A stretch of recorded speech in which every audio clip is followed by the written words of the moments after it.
Hi there, this is Alvin, and welcome to the Kickstart Commerce podcast, where we share search marketing and domain investing strategies to help grow your business. In today's episode, our guest is Mark Ghoriafi, a professional domain broker and the principal of MrPremium.com, a domain name brokerage and acquisition firm that has brokered millions in premium name sales, achieving countless industry and registry sales records. Today, Mark and I talk about how his gift of gab that has always proven profitable for him later in life wasn't always the case during his early school years. We also discuss how he leveraged a career as a wrestling personality, parlaying it into brokering .club and .global domain names. In addition, Mark unveils how he positions companies to realize innovation through the education and use of new domain extensions, ccTLDs, and domain hacks to promote their brand. And last but not least, Mark also sheds light on how MrPremium.com uses Clubhouse to promote and broker domains, as well as other outbound marketing tools such as LinkedIn, Mixmax, and more. So with that, Mark, welcome, and thank you for making time to join us today. Thank you very much, Alvin. Much appreciated. Another day, another dime, another dollar, another day here in domaining paradise, and it's a pleasure to be here. Indeed, another day in domaining paradise. You're actually in paradise, though. I mean, you're in Florida, out of all places. I am. I use my surroundings to my advantage for my personal and for my domaining life, to say the least. But yep, here truly in the sun, sand, and sea. What a place to be. Sun, sand, sea, what a place to be, man. Hey, I was wishing for it a few weeks ago, seeing that I live here in Austin, Texas, and we had the winter storm from Hades, to say the least. But hey, we are doing better. Like I said, man, I'd love that sand, sun, and sea. So I'd love to be there with you. But hey, until things can get to a place that my family can get down to Florida, man, we'll have to settle for this interview today. But that being said, Mark, to kick things off, briefly share at a high level with our listeners just a bit about yourself, who you are, your personal and your professional background. Sure. I mean, I came into this industry accidentally. I fell into this industry. And I don't know what I would be doing today with my life if I hadn't accidentally fallen into the beautiful, wonderful world of domaining. And it was back in 2014, I knew that my future footsteps were in America. That's something I've always wanted as from a kid coming from England. And I wanted to move to America. But at that time, I didn't really have any idea of a particular career or job entry. I didn't really know what I was doing. So through different headhunters and through those type of companies, I managed to actually get an interview with a company called .club Domains, the .club domain registry. And at that point, no idea who they were. All I knew is, as just mentioned, they were in the sun, sand, and sea. That was very attractive to me in the Fort Lauderdale, Florida area. And of course, through getting to have my interview with Jeff Sass, the CMO of .club, I ended up getting the job, moving to America, and the rest is history, as they say. Now, what actually happened was at that time, the .club domain registry were heavily focused on lots of celebrity-related aspects to do with celebrity fan clubs and celebrity membership clubs. And I had a little unique background, which is through the through the world of wrestling, through sports entertainment and the wrestling industry. And so I played a character, a gimmick fan character known as the WWE Superman. And through my passion of wrestling, 20 plus years of actually being very personally acquainted with a lot of the superstars, the wrestlers, the divas, I was able to harness my past to bring into my present and actually leverage that for my career in domaining, and was able to reach out and gain some celebrity and public figure to join the club at that point. Through my time at .club, I spent 2 years there. I advanced within there into the premium domain space, and they saw that I had what they believed was a knack for sales. So I moved into the .club premium domain space and was able to have some record-breaking success with them at that time. And then after that, I actually expanded my global horizons and joined the .global domain registry, working alongside the wonderful Rolf Larsen, the former CEO and founder of .global. And it was again there that I ventured forth as the director of sales, specifically related to premium domains for the .global domain registry. And it was a very enjoyable roller coaster because when it comes to these new domain extensions, one layer that needs to be added to the equation is the teaching to a lot of people that don't know these exist, that don't know these new domain extensions exist. And again, with the .global domain registry, I broke some records and I had some success. And then in June of 2019, Affiliates, the world's second largest domain name registry operator, actually acquired the .global domain extension. And I was asked, very fortunately, to transition and join the Affiliates team in the role of the director of premium domains. And again, had some nice record-breaking success there as well within the premium domain sales. And then it would have been, when would it have been? October 2020, last year. I had some personal aspects that I needed to deal with, and MrPremium.com was born, my brokerage and acquisition firm, who had, in December, at that time, broken the all-time .io domain records with our sale of bank.io for $80,000 as part of a $100,000 deal. And it was just an enjoyable process to be part of into the internet's history, part of change, part of advancement. And I think that this industry is filled with people of passion.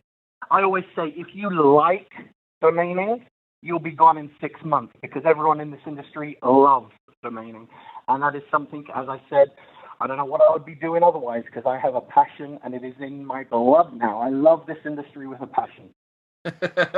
Well, I can certainly tell, man, just how you're passionately talking about it. And so now one thing that's interesting to me, let's go back and talk about before you got into wrestling. So have you always had this knack for sales and marketing, or kind of walk us through where that comes from? Is that, through your lineage and family genealogy, or is this just something that has just been an innate gift within you, within this generation, that has just come to surface? Yeah, if we all the way back to my childhood, my mum and dad, who are back in England right now, my mum and dad always says, Mark, you can sell snow to an Eskimo, mud to a farmer, and sand to a Bedouin.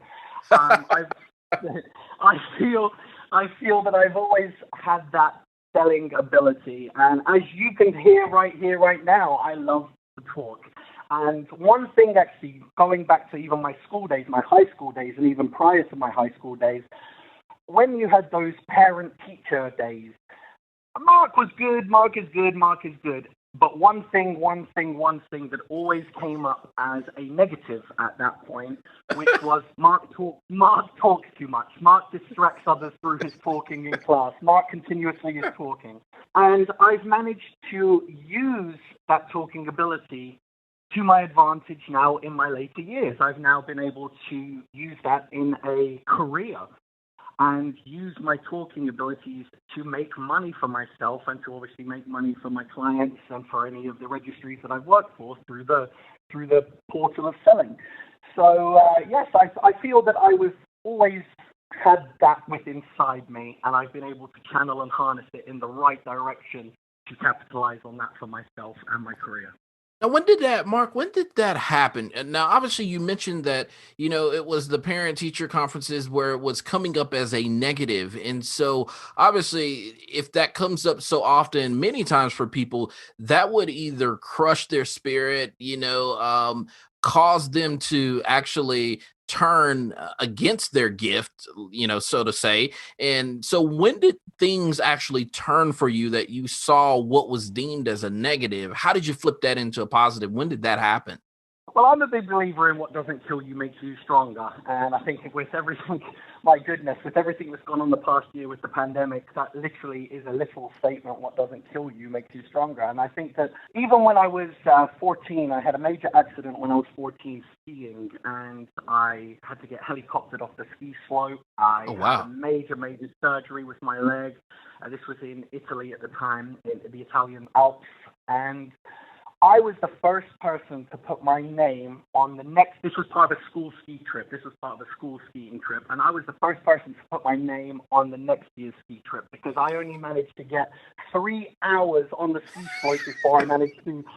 And by the way, I would love to say I was doing a double black diamond slope and I was doing sadly, this was my first ever skiing lesson, first ever skiing trip, and it was 3 hours, and I'm very sad to say it was on the baby slope of all slopes. And yes, really. And again, I think that it's one of those things that if I see an area where I'm not strong in, I will either use those around me as part of a team to be cohesive and make that strength a whole, or if it's something within myself that I want to achieve, then I will continue to do it, learning from my mistakes in order to achieve what I want to set out to achieve. And that is pretty much the same what you're in reference to. If somebody has told me this is a negative, okay, I'm going to listen because I want to learn, but at the same time, if I feel that that is part of who I am, I'm not going to change who I am. I just need to harness it in the right way to my advantage. Right, which you then parlayed into this love and really gaining experience in the world of wrestling. And so the one thing that's just kind of mind-boggling for me is just thinking of how does one go from wrestling into domain name? There's certain things that you can look at and say, oh, well, I was playing baseball and I started playing golf, or I was playing soccer and then start playing basketball. Like, there's certain sports have this transferability, but to go wrestling into domains, like, you got to help me bridge this. How does that happen? Well, as I said, I mean, it's one of those things that was a passion of mine. It was a hobby. It was something. And by the way, I have to quickly mention, I'm 160 pounds soaking wet. I am not a muscly guy. I'm a thin guy. I never actually wrestled myself. In fact, there was a little moment with one of the big wrestling superstars, John Cena. This was live on a television segment, that he says, "Good God Almighty, this is the only Superman," bearing in mind my character was a Superman character, "this is the only Superman that makes spandex look baggy. Somebody get this guy a pint and fish and chips, stat." That was one of his things that we said when in the UK. So I'm not a big guy. I was not actually wrestling myself. It was more, again, on the verbal side of things, doing what we're doing now, interviews, doing little promos. And from there, as I mentioned, at that time, the Dot Club Registry was looking to try and advance their celebrity area. At that point, they already had 50 Cent, who was in the club. And at that point, they were looking to expand their celebrity division, if you want to call it that, because again, it wasn't necessarily through the money-making side of domaining. It wasn't selling domains to celebrities. It was more about getting the domains into the right hands and letting them use it for the exposure. And so they felt that with my celebrity style background that I was able to bring something to the company, and which I did, and I was able to get a few celebrities on board at that point, but quickly and soon transitioned after that into the sales role itself of premium domain name. Gotcha. Now, coming into domaining through what's likely known by most as a non.com entry point. And so most people come into, the domain industry oftentimes through legacy. So it's going to be .com, .net, .org. Everybody knows those. But coming in from the angle in which you came in from, which was through the window of .club, like, how did you go about educating yourself? Because it appears to me that you're very quick study, that you were able to get up to speed rather quickly and be able to assess the industry and what you needed to do to be able to position yourself for success. So, like, walk us through a bit of how you did that in the early days of joining .club. Sure. Well, again, I hadn't had any previous experience in this industry whatsoever. So I guess you can say I didn't know what I didn't know in terms of the legacy domain extensions anyway. So when I came into the industry, I got to learn something new, whether it would have been .com, .net, .biz, .org, the legacy extensions, or whether it had been the ccTLDs, the new domain extensions. Either way, it was going to be a learning curve for me, and I just happened to walk on the path of the ccTLDs. And again, it was a very interesting learning curve for me, because at that point when I came into .club, then into .global, and then obviously into affiliates, it is still today, ultimately, a growth stage of the industry. The industry's been around for 20, 30 years now with the legacy extensions, so ultimately these new TLDs are relatively new and still growing. And so I was able to be part of that initial growth. And this was, I believe it was 2014, the .club domain extension launched, and I joined in 2015. So it was only a year after the company was actually launched anyway. So it was actually a good time for me because ultimately they kind of worked out any kinks that they may have had in the first year, and I was able to join at the right time where I was actually able to dive in with the industry as it was really taking off. And again, there's a lot of naysayers out there, people that don't believe in the new extensions, and that is absolutely fine. That's why this industry is such a beautiful industry to be a part of, because everybody has differences of opinion. And there is no right opinion and there's no wrong opinion. There is just simply opinion. And obviously we have seen successes within the new TLD space, and I had to just learn both independently. Of course, I had to learn about the industry's history, but I was also able to stand alongside and work with some of the industry leaders, someone like Colin Campbell and Jeff Sass at .club, Rolf Larson at .global, Steve Heflin at Affiliates. They have been very beneficial in my learning and always there to assist with any questions that I had. And then, of course, through just general conferences, I've attended many, many conferences now. So 6 years in this industry, I would say I've done around maybe 300 conferences. I was on the road for the first couple of the years all the time. In fact, as I mentioned to you before this interview, I moved to Florida to live in Florida, and I was never even here. I was continuously on a plane, flying left and right, country to country, attending different domains conferences, and not just domains conferences, but other relevant potential conferences for that extension. So I was able to just learn as I went, learn from some mistakes that may have been made, nothing too significant, but just in general, that I always feel that learning from mistakes allows you to progress. And of course, I'm still climbing my ladders. I'm still conquering mountains. I've got a long way to where I want to be, but from where I've come, I'm very happy with where I am today. Right, and I get the sense that you've gone the opposite way, and like I said, most folks enter in on the legacy story. You've entered in on the new GTLD story, and yet you kind of work your way back into legacy, which it's almost one of those things of, hey, it is what it is. It's likely going to happen. That being said, though, in terms of your .club and .global experience, like, help listeners understand in terms of what was your mindset in how you position, let's say, for instance, with the world of wrestling, .club, how did you position, such a domain to this industry, or rather to professionals there within the wrestling world, to actually buy into and actually use .club domain extensions, or .club domains rather? Sure. Well, again, it was fan club related, the vertical of fan clubs and membership clubs and potentially subscription clubs. I know that there was a very good friend of mine, a gentleman called Darren Young. He was a former WWE Wrestling Tag Team Champion. And we positioned his website at the time with Darren Young Fan.club. So when you read it, you're using the right of the word club, that actually resonates with what's to the left of the dot. So Darren Young Fan.club, and that was his fan club. And so we approached them in a way that, of course, they would love it to have their own fan clubs, even if they didn't have one already. But being able to actually use it in a unique way, being able to have something that, oh, wow, that actually sounds pretty cool. I like that. It was something quite innovative. And a lot of the people that I spoke to were very open to innovation and very open to new opportunity. And I think that that's what my unique positioning was, to present it in a way where it's going to sound innovative because it is innovative. And again, a lot of these people, and still to this day, it's still an education to let people know that these new domain extensions exist, whether it be .club, .global. I've also had a great deal of success with the .bet, B-E-T, domain extension, and I broke a few records with the .bet extension, which is an affiliate now, Donut's name.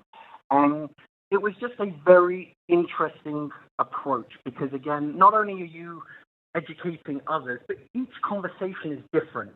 And you can be, for example, I don't know, a TV salesman there's only so much you can say to jazz up about how nice this 50-inch widescreen TV is. But when it comes to domaining, everybody is at a different level of understanding, a different level of knowledge, and also a different level of investment when it comes to investors.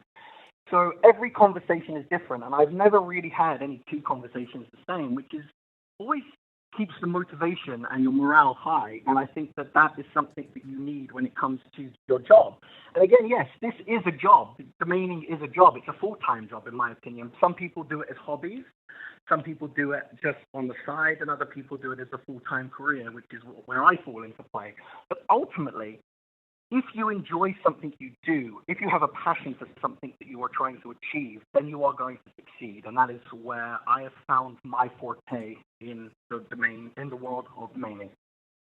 Now I can hear likely a subset of listeners saying, okay, that's great. Now you were able to position in the fan base or fan club vertical to position .club domains there. But then someone may say, okay, well, Mark, obviously you already were going after folks and you were able to position and connect them with their matching .club, but they already had exposure and visibility and a fan base of some sort. Now, would you say that that same thing could work for someone who is just starting out in their, let's just say their industry, or, whether they're a musician or whatever? Could they use a .fan club and gain the notoriety that someone who already has visibility, already has exposure, could they gain that same awareness from using a .club? Well, yeah, whether it be .club or whether it be any other extension, I think when used right, and you don't even necessarily need to use it for your primary URL, so for your primary website.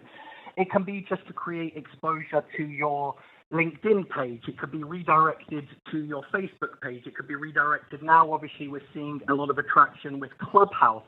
You could create a sub-page that you could then have a .club, of course, in reference to the Clubhouse. Now we're seeing a great attraction to .club domains with the Clubhouse element. But whether it be Club, Global, or any other extension out there, there is always different ways to harness different extensions to your advantage. It doesn't necessarily have to be for, as we mentioned, a fan club, or it doesn't have to be for one particular area. And that is what I think a lot of the newer domain investors that I've personally spoken to on Clubhouse didn't necessarily realize. I use actually the .in, which is the country code for India, as a domain hack for my LinkedIn. So what's Mark's LinkedIn account? marklinked.in. Very easy, very simple, very, very memorable. marklinked.in redirects you to my LinkedIn page. And you can leverage different extensions in that way, and you can hack the dot using what's to the right of the dot to the left of the dot to make a make sense phrase or make a make sense word and hack it. And that is what I did with my LinkedIn. And I think there's many different ways of using and leveraging domains, not just as the obvious, I'm going to put it for my primary website. That's interesting, man. That's actually in a clever use there of what's really a domain hack in terms of using the .in extension to redirect marklinked.in to your LinkedIn account. And so now I want to go back though because you were talking about Clubhouse there for a minute and how folks are using .club domains. So are they, I guess, using it in the same sense that you're using the .in? Are they redirecting that .club domain to a certain club in Clubhouse, or are they redirecting it into a certain room? Or kind of walk us through at least what you've been seeing, how people have been using it. Well, what I've been seeing is a lot of people have been positioning themselves in a way that their actual name, or at least prominent part of their profile, has had that particular domain name showing. And when you go to a lot of these, and I've done this with a few of them, it will redirect, again, very similar to what I just said, maybe to a bio page. It might be a biography page about them, which on that biography page has links to their businesses. And we're talking here some more of the prominent members of the Clubhouse, which have obviously seen lots of followers to their account, and they are clearly very successful entrepreneurs. But also I've seen when it comes to redirecting to rooms, we have seen this within our domaining community, in fact, that some of our domain community have been setting up landing pages, whether it be for domain auctions or whether it be for different other reasons. They've actually been creating simple pages and directing people to that particular page using the .club or whatever domain extension it may be. And then on there, they have regular updates to what's going on in Clubhouse, what they're hosting in Clubhouse in the rooms. So again, there's many different ways. They're the main two ways I've seen, but I know that people are directing them. I'm not sure, actually. I'm not sure whether you're able to yet to redirect the domain to a specific Clubhouse club, a specific Clubhouse room. I'm not sure if that's even possible yet.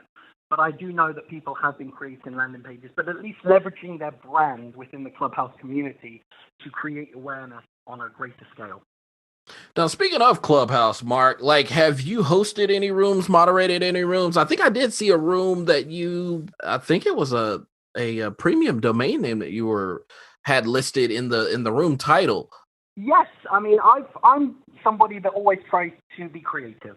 And in fact, it was, who was it? It was Michael Seiger from dnacademy.com who actually reached out to me on Facebook and says, Mark, I see you're promoting this particular domain name in a Clubhouse room title. Like, what's that all about? And I said, look, we've had the first domain sale on Clubhouse. That was from Ashwin to Andrew Rosnar. I believe it was a 2letter.org for around $13,000. We then had the first auction, the first domains auction, of course, now followed by many other auctions that are taking place on a daily basis. We've had many different firsts. And I thought, okay, I have not yet seen anybody actually put a room with the title, this domain is for sale. I believe it was actually donations.com. Donations.com is for sale, and then I put my email there. And the reason I did that is because I wanted to capitalize on Clubhouse even when I was not using Clubhouse. I got a little bit addicted and a little bit obsessed with Clubhouse. 1 minute it was 7 p.m. and I looked at my clock, and the next minute it was 5 a.m. and I was still in the Clubhouse room talking away. You've got to be careful. You've got to be careful because 1 minute it can just take away your time. And of course, I have other commitments and other obligations with MrPremium.com. I can't be sitting in Clubhouse for 24 hours a day. But I was trying to use Clubhouse even when I was, for example, on this particular day, I was going to the grocery store. And I left my iPhone, which I actually bought an iPhone specially for Clubhouse. I'm a Samsung user, and I bought an iPhone. I'm not an Apple guy, but I gave in to society's outburst of this Clubhouse platform. I bought myself an iPhone, and I left the iPhone on my kitchen countertop. I went to the grocery store, did my usual daily things, and I came back, and I actually had an email in my inbox saying, hi, Mark, I've seen that you had this particular domain for sale through Clubhouse. I'm going to make a $10,000 offer. So what I was trying to achieve was achieved. Sadly, at that point, the domain that in question, that wasn't the price range we were looking for. But ultimately, my objective was met, and I left the Clubhouse room open. I'm not saying that this is something I'm going to continue to do, but ultimately, I wanted to try and see if the opportunity was there in a creative way. And well, again, there wasn't the result that I was looking for, but ultimately the success was there. It just happened that the price wasn't the price range we were looking for. But I feel that using Clubhouse right now is still early stages in the domains industry. I think we're having a lot of auctions going on right now, and I love it. I absolutely love these auctions because at the moment it's more low-hanging fruit. You're not going to necessarily, we haven't really seen any significant six-figure, of course, no seven-figure sales on Clubhouse. But I believe it is just a matter of time. We just got, as a community, we need to figure out better footsteps forward, and it's happening now. Different members of the domaining community are taking those footsteps forward. I have been part of many different rooms. I've moderated some rooms. I've hosted a few rooms. But ultimately, what I'm trying to do now is actually not just stick with the domaining group, because in a domaining group, there's going to be domainers.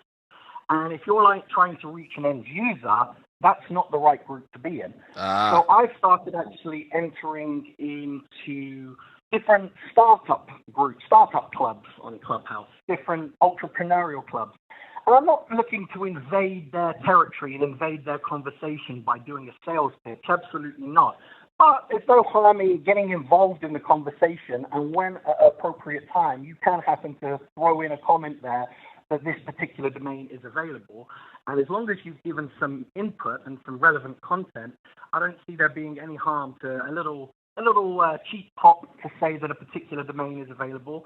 And I think that is where we're going to start seeing some more success, when people in the domaining community venture outside of domaining groups to try and reach end users for the bigger sales. That's a great point, because that's a bit of what we're seeing is, and some people have said it. It's great. We have a new method, a new way of communicating with one another. That's definitely bringing us closer in proximity to folks that Absolutely. normally you wouldn't otherwise be able. I mean, obviously, you and I, we may be able to pick up the phone and dial up a few of these folks and have 1 hour, 2 hour, 3 hour conversations. But the common person who's just getting into the industry, that's not necessarily the case. But Clubhouse basically levels that playing field, if you will, to allow for folks to hear from people, to be in the same room, to raise their hand, get on stage, ask a question, actually engage with folks. You made a great point there in terms, and I was sitting there wondering as you were talking about Clubhouse, how does someone who makes a living buying and selling ultra premium and premium domains, like how do they make the best use of Clubhouse? And you perfectly pointed to it is really getting outside of the bounds of the normal domain industry or domain investors per se. Yeah, you probably come in, you listen, you engage, interact. But for you, likely it's the world of startups or the corporate branding type of conversations that are going on in other rooms that you're certainly diving into, and when presented with an opportunity, you're able to kind of chime in and add a bit of value there. And so that's interesting to me. And I always wondered like how people like yourself, use Clubhouse to, your advantage. So that's great, man. And I think when it comes to the Clubhouse side of things, I just wish I had Clubhouse when I joined the industry, because from what you just said, listen, learn, and ask questions, I think that's important, very, very important for the new domain investor to, yes, of course you can sit back and listen, and I think that is extremely important. You've got the quality of some of the people in these rooms, some of these super industry players who have been in the industry and made their millions and have had their successes. If I had that opportunity when I came into the industry on an hourly basis, 24 hours a day, Clubhouse is never off. I can go on right now, and I'm sure that there's some people in there of very prominent status who have been in this industry for 20, 30 years. And to have that access is unbelievable. And I believe that going forward, the domain investor is going to become higher quality much quicker, and you're still going to make mistakes. Everybody has to go through the journey of making mistakes in this industry, just as we've seen recently with this big surge of a particular extension. And I've seen that the .club domains have had a huge success. Congratulations for the team there. But when it comes to the investor side, I think that a lot of people are going to soon realize in a year from now, when they come to renewal time, that they may have jumped in too quickly and invested too much without the knowledge of, okay, I'm not going to buy 100 domains today and sell all the 100 domains in a year. In fact, as we all know in the industry, it's a very, very low percentage. 1%, 2%, 3% of a portfolio traditionally sells in a year's period. And I think that it's very important that people listen, engage, and ask questions. And if you don't know, well, it's quite simple. If you don't know what you don't know, so if you learn and you experience other people's comments, that is when you're actually going to grow. And I think that is what this Clubhouse is allowing. Clubhouse is allowing for growth within the within the starting investor community, and for the rest of us, including myself. I'm learning new things on a daily basis.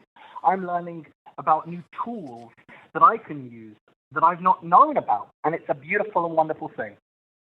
Oh yeah, it really is. And it also makes me want to juxtapose something like a Clubhouse versus something like a NamesCon, which you and I are both familiar with, likely been to conferences just like NamesCon many, but it really makes me juxtapose and go, man, how is Clubhouse actually changing the future for a given domain conference like NamesCon, for instance? Because I think in our last NamesCon, not the ones that was online, but the one that was our last in person, which was, man, it's hard to believe that was January 2020. It seems like 4 years ago.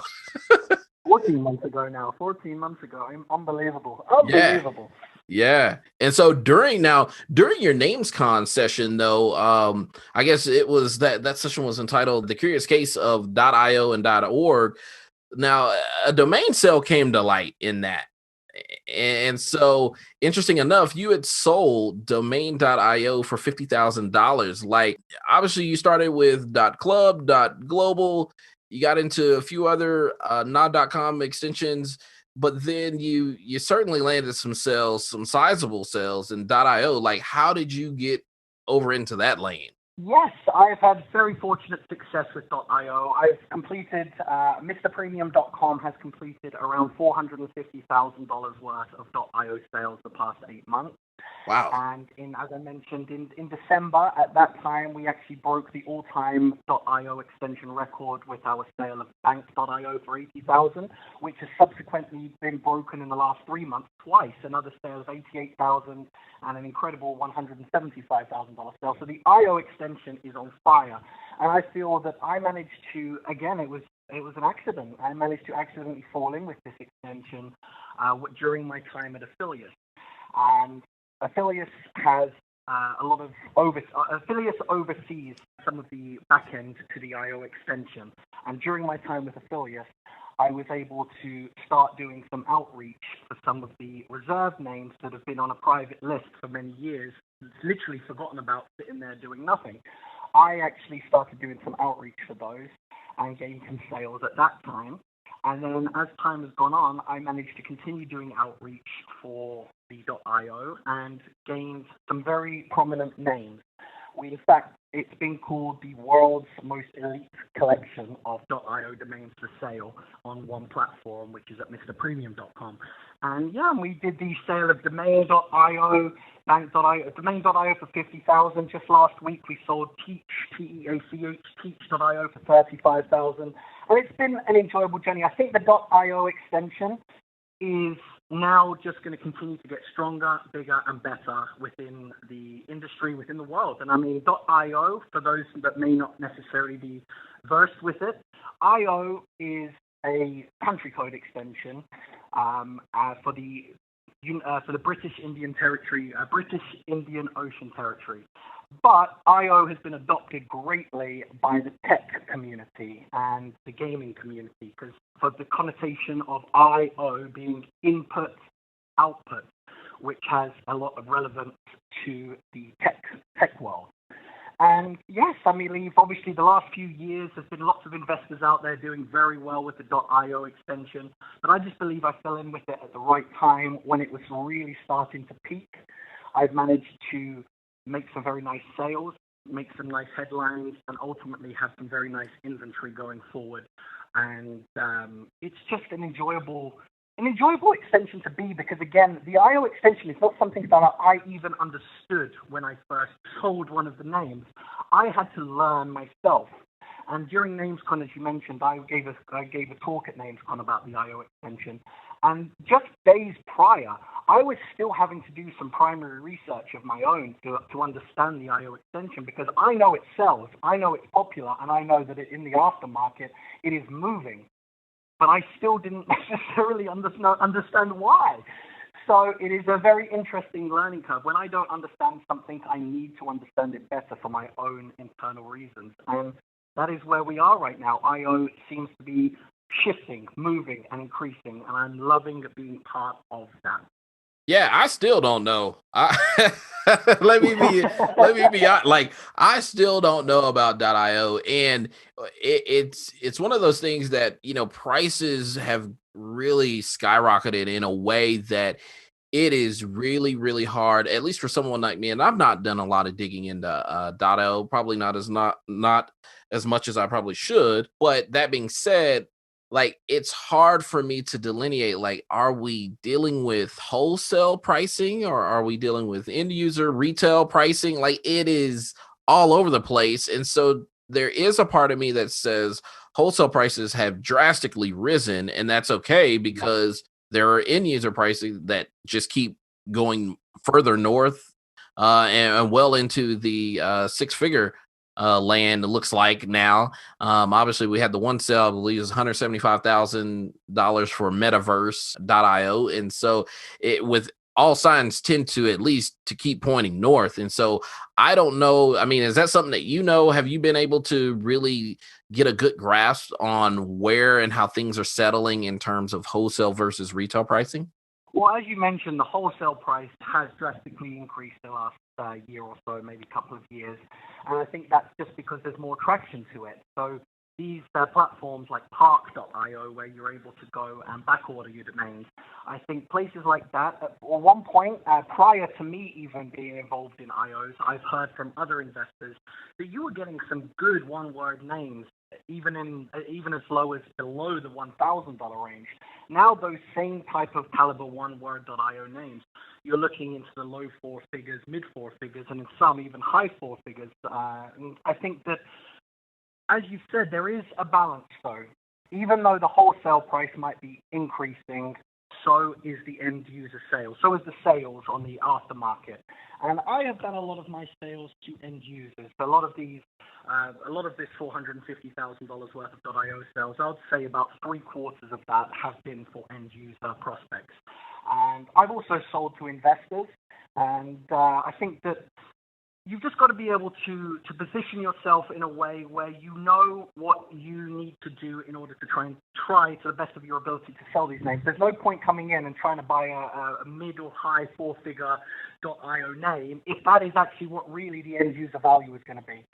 So I think just diving into the deep end with IOs as a new investor for the IOs, you obviously just got to do your research, understand where the position is right now. But I think one word, English spelling.io names are where it is at right now.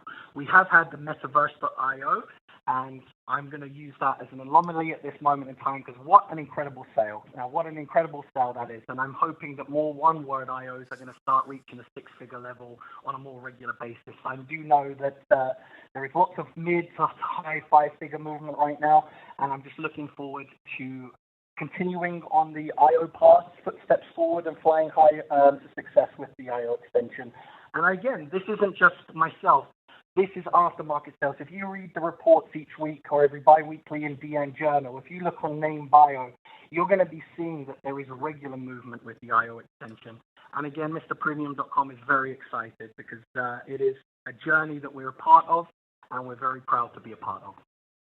Yeah, that's amazing, man. That is amazing. And you know, for what it's worth, Metaverse.io, some people may be wondering, well, who the heck sold that? And that was Andrew Rosner. And so what's interesting about that is while domains themselves have this intrinsic value, I often say that there's additional value added based on who's selling it and that perceived value or reputation and character of that person to be able to vet and value names accordingly. And so to a certain extent, I look and say, is Metaverse, .io worth that $175,000?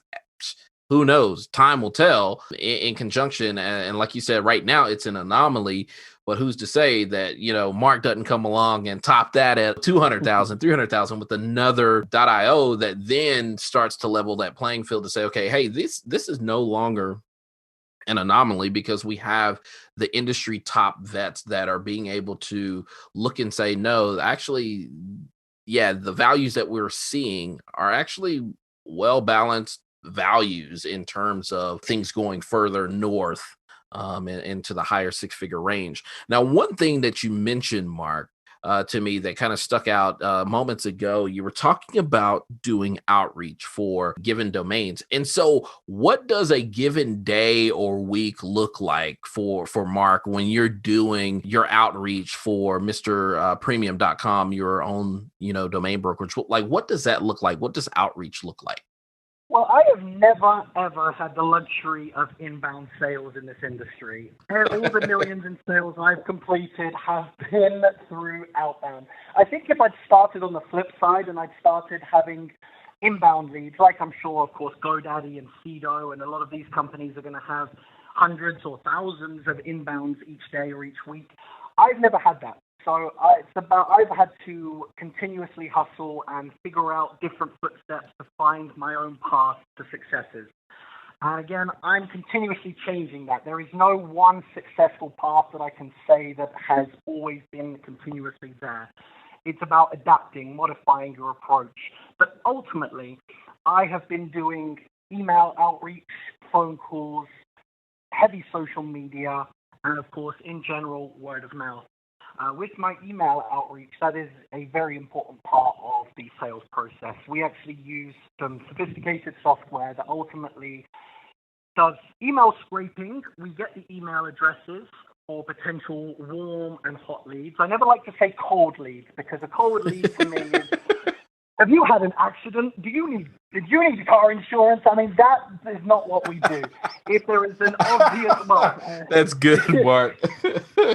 That's not what we do. I like to call them warm leads. Any make sense opportunities whereby a particular name could fit very well for their portfolio, and when you approach them, that they want to open your email because they can actually see already just in the subject some potential value that they may be able to benefit from.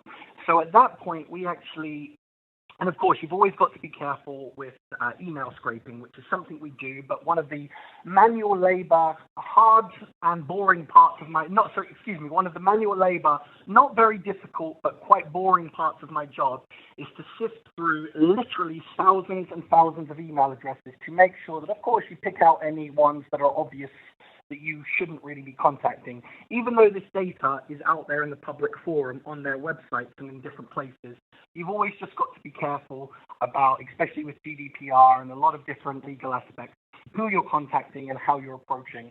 And I feel that using some software to be able to create campaigns, we use something very simple, but sometimes simplicity is the most effective, something called Mixmax, which is a very basic Gmail extension, which I pay about $60 a month for, and it creates internal campaigns.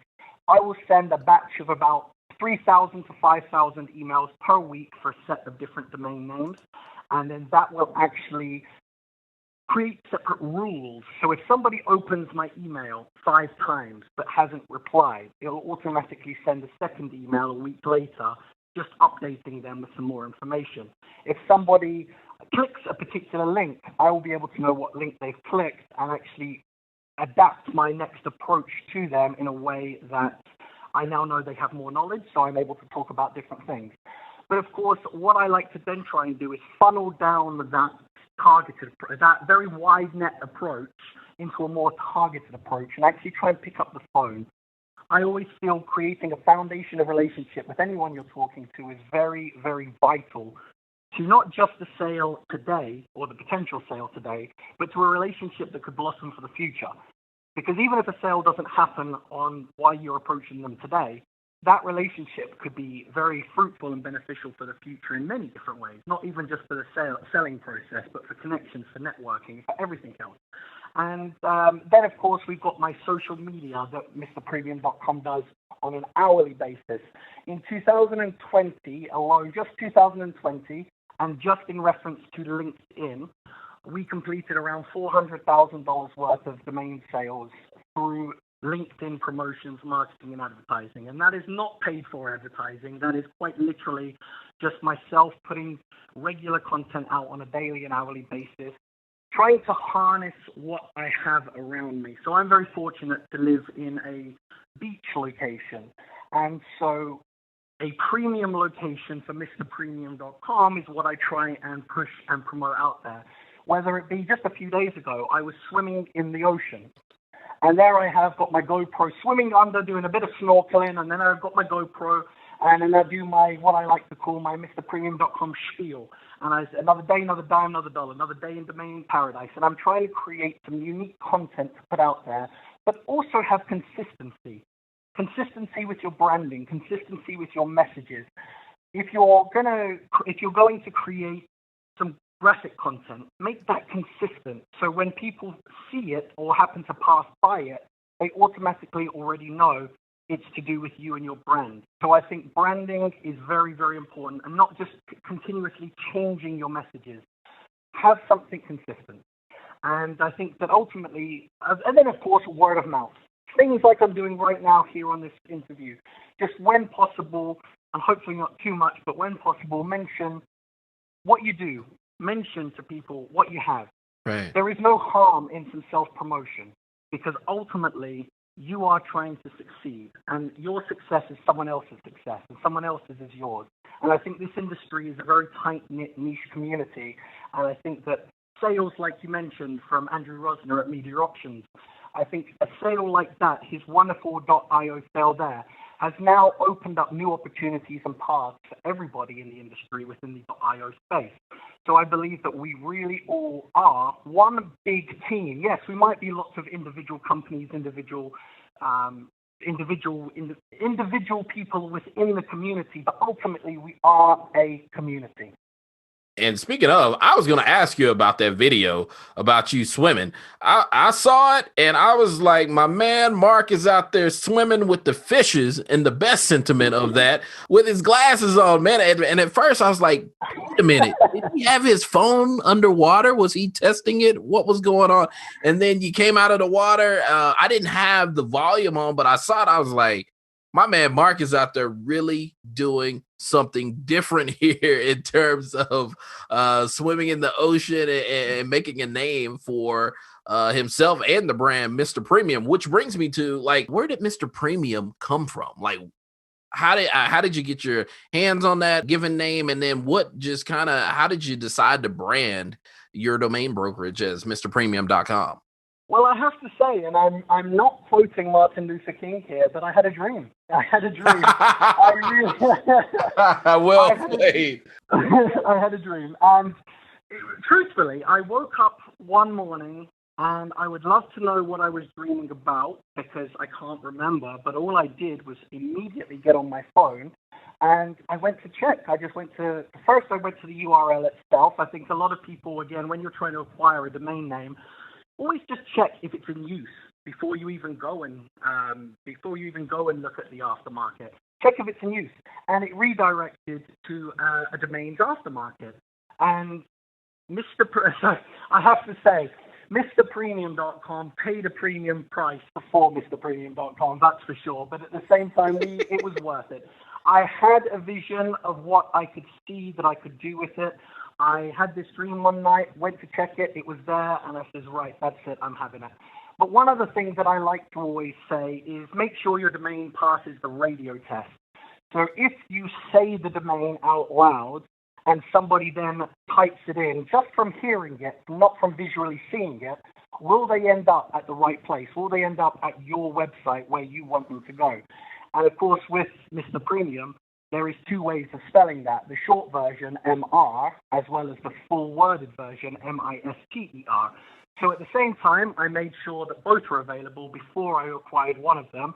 They were, and I managed to get both of them. So it doesn't matter if you go to the full spelling or the short version, it actually takes you to the right destination. And I think making sure you pass the radio test in the domains industry is also a very valuable asset to a potential sale as well. It's so crazy, man. We're going to have to start calling the radio test.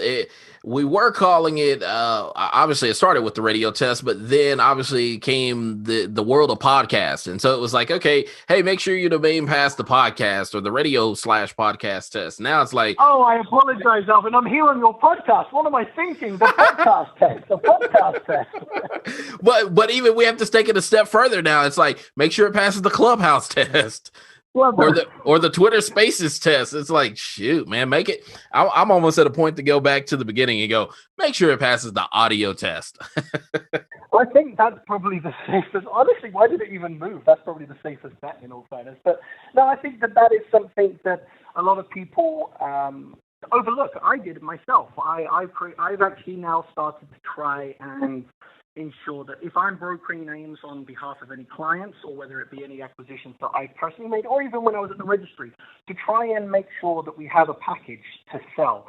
So if you want to sell one.global,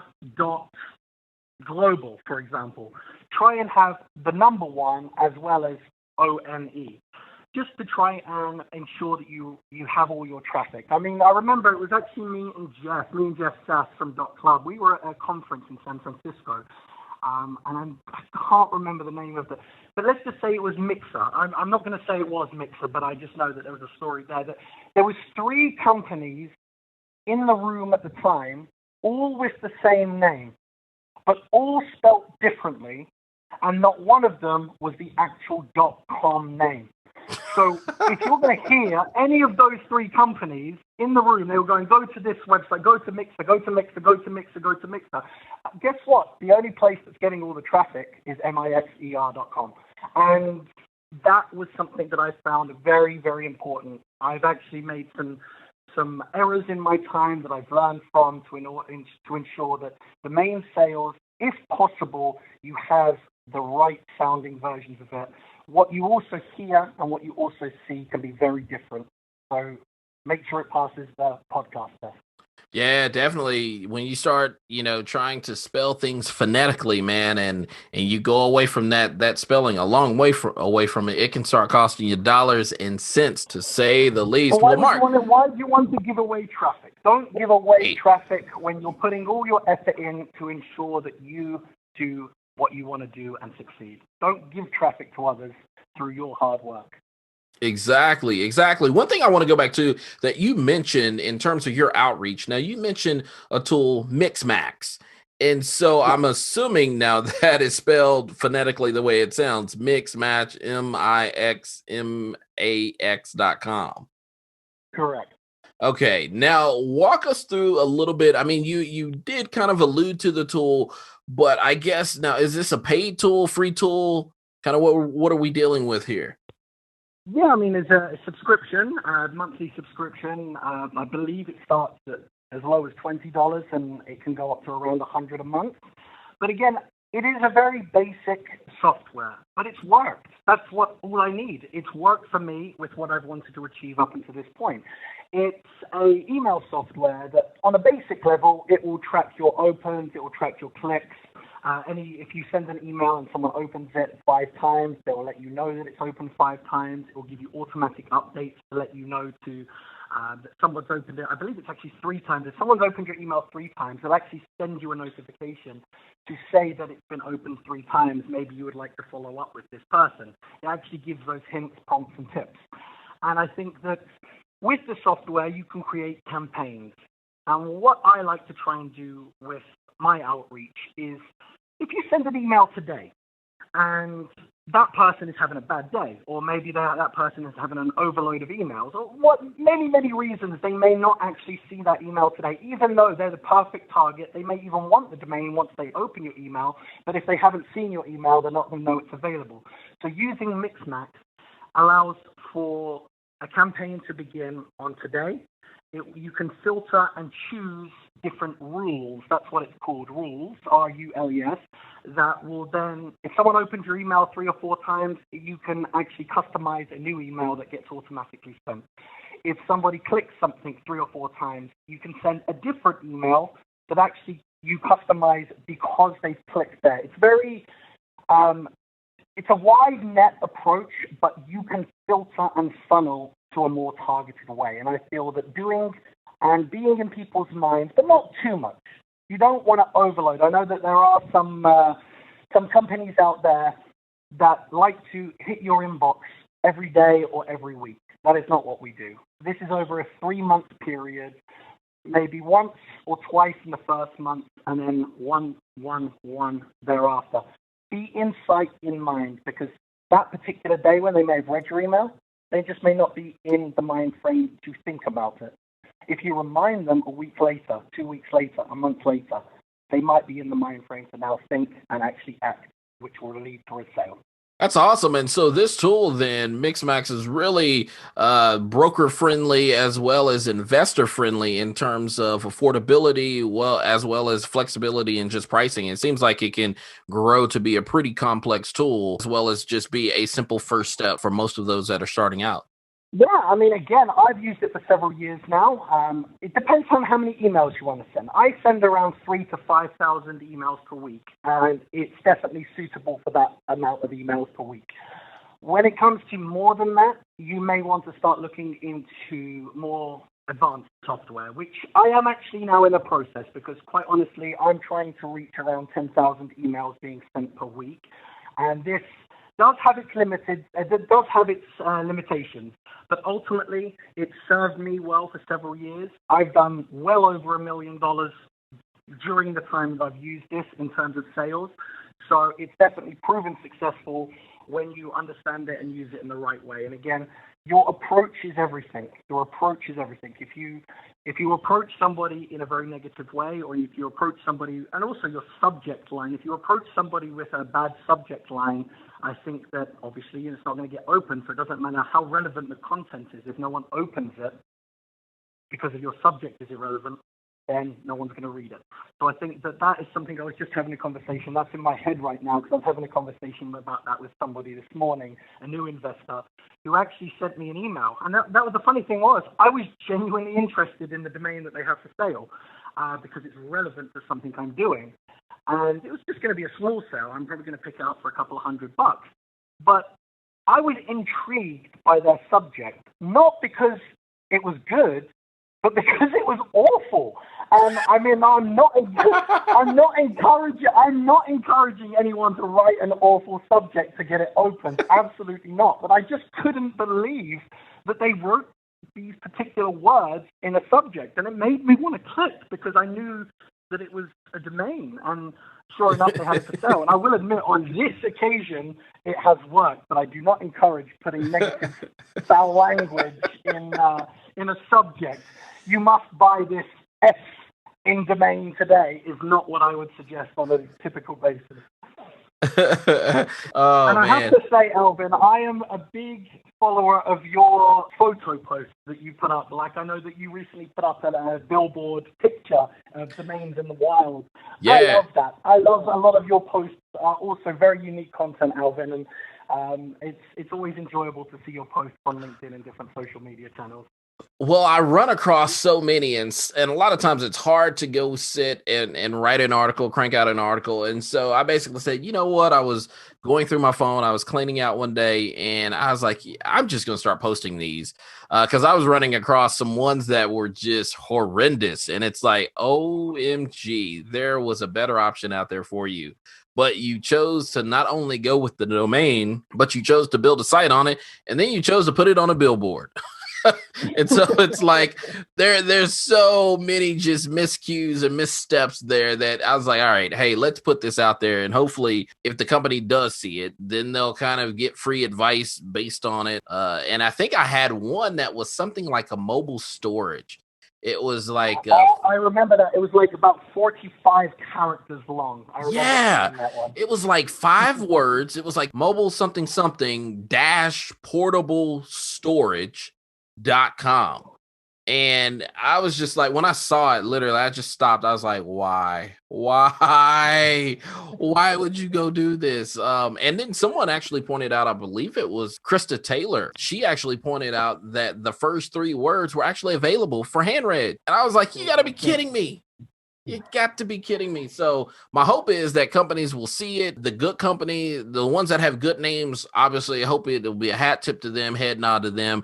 For those that are in between, it's kind of like, all right, hey, I hope that they take the suggestions that come through the comments for what they're worth, and hopefully they upgrade, to a better brand, for their own sake. So yeah, man. So I do that from time to time, but I definitely appreciate the support. It puts a smile on your face as well. Yeah, it puts a smile on my face when I see ones like that. Because again, you mentioned that particular storage one may even have the first 3 words, but even if it didn't, that's where the industry of new domains comes into play. They could potentially get a .storage brokerage or a dot, whatever else might be out there that might be relevant to their vertical. So that is the beauty of new domain extensions, is the fact that you don't need to settle for some 5 or 6 40-character long .com.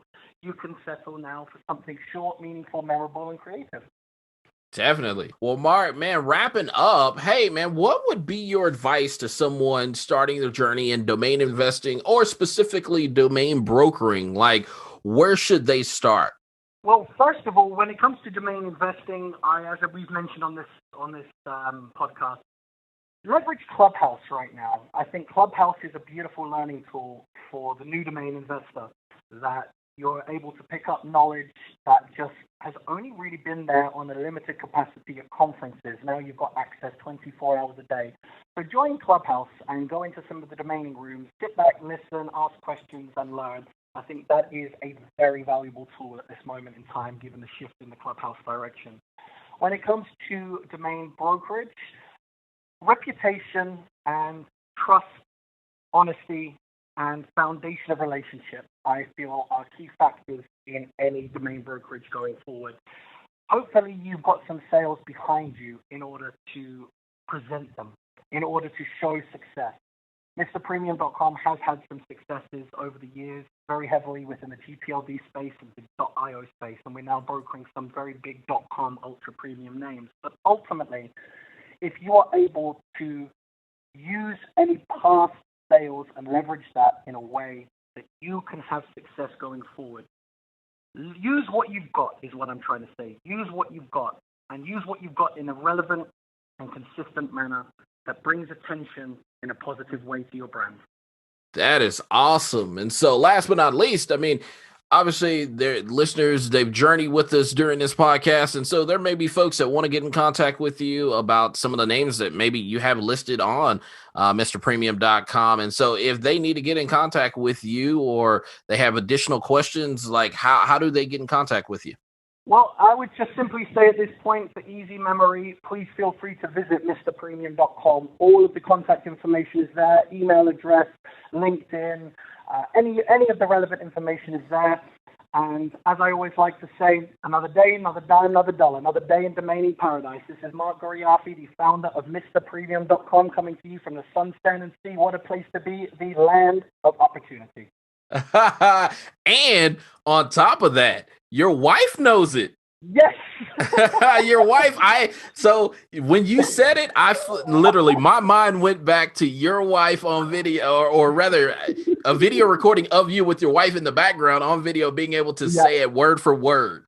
I have to say that did impress me that day, but at the same time, she should know it because she's the camera woman for all the videos.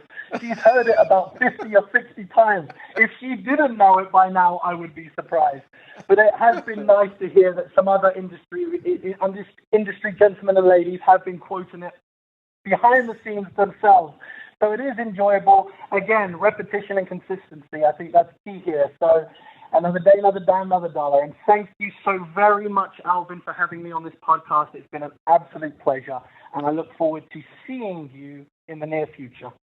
Well, Mark, thank you. And listeners, thank you for tuning in to Kickstart Commerce, where we share search marketing and domain name strategies to help grow your business. Please subscribe to this podcast via iTunes, Google Play, Stitcher, Spotify, or Podbean. Last but not least, please visit kickstartcommerce.com to subscribe to the newsletter sharing tips and tricks about the disciplines of digital strategy. Thanks, and that's all for now.